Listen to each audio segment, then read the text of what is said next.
As you've seen throughout tonight's show, we've seen severe weather across our area and flash flooding. Meteorologist Jeremy Lawan has been tracking it all throughout the day. He joins us in the Severe Weather Center now with more on what our future forecast holds. Jeremy. Hey, Jack. We ended off last week with the high heat. We had, of course, the heat of yesterday, too, for the 4th of July, culminating with storms. And today, the focus shifts to flooding. There could be some spots that see over 3 inches of rain if they haven't already, and that's also going to cause issues on roadways and underlying areas, places near streams and creeks. We finished up the heat wave. We won't see the 90s now for the next 7 days. I want to give you some metrics on how long the heat wave was, and then we'll get into the flooding potential. Williamsport had a heat wave of 5 days long, the longest in our region. Selinsgrove and Scranton both clocked in at a 4-day heat wave, and in order to make it a heat wave, it needs to be 3 straight days of temperatures at or above 90 degrees, and sure enough, Mount Pocono did it. That does not happen often,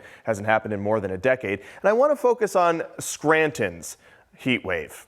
2 of those days were at 98 degrees consecutively. We have had only 9 instances since 1901 of temperatures at or above 98 degrees 2 days in a row. So this is a very rare occurrence, and it happened just as we celebrated America's 250th anniversary. We're a far cry from the 90s now. We're in the 60s and 70s. A lot of rain-cooled air since so much is coming out of the clouds at once. We have flash flood warnings in effect for all of Luzerne County, from Scranton to Hazleton, Mount Pocono in Monroe County down to Stroudsburg, and all of Pike County, part of Wayne County. So a lot of our eastern Pennsylvania counties experiencing significant rainfall in a very short period of time. Those go until about 2 a.m., but they may be extended because these storms are training, which means you get one, a bit of a reprieve, and then you get another one. So rainfall amounts are accumulating quickly. Some parts of Wyoming County, this is estimated by radar, could be near 6 inches of rain. Some parts in Luzerne County, nearly 5 inches of rain.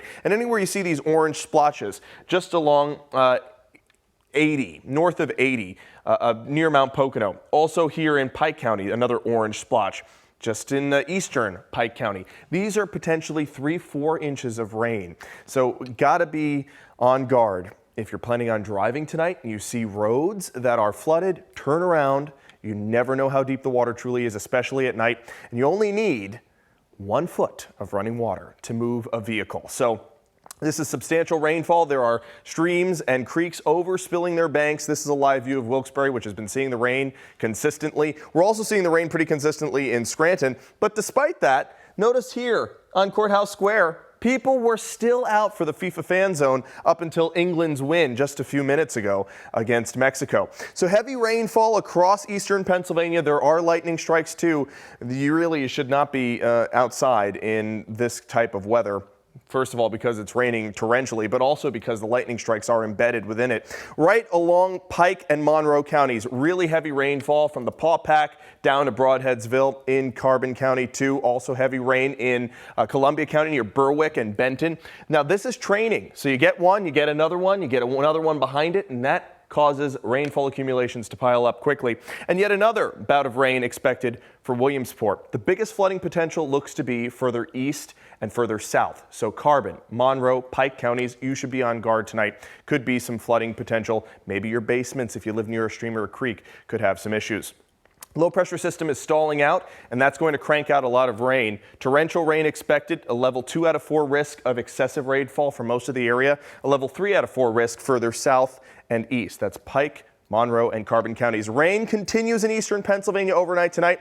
A bit of a reprieve tomorrow morning, and then we get more rounds of rain throughout the day, Jack, on Monday. Not everybody will see them, but there could be downpours embedded, and we're expecting another ½ inch to nearly 2 inches further east of rainfall. So this is going to be quite a lot in a short period of time. Temperatures finally warm up by midweek. We're closer to average, but tomorrow is going to be a doozy. Could be some flooded roads around, so just watch out. A lot of heat and now a lot of rain. Definitely something to keep an eye on. Jeremy, thank you very much.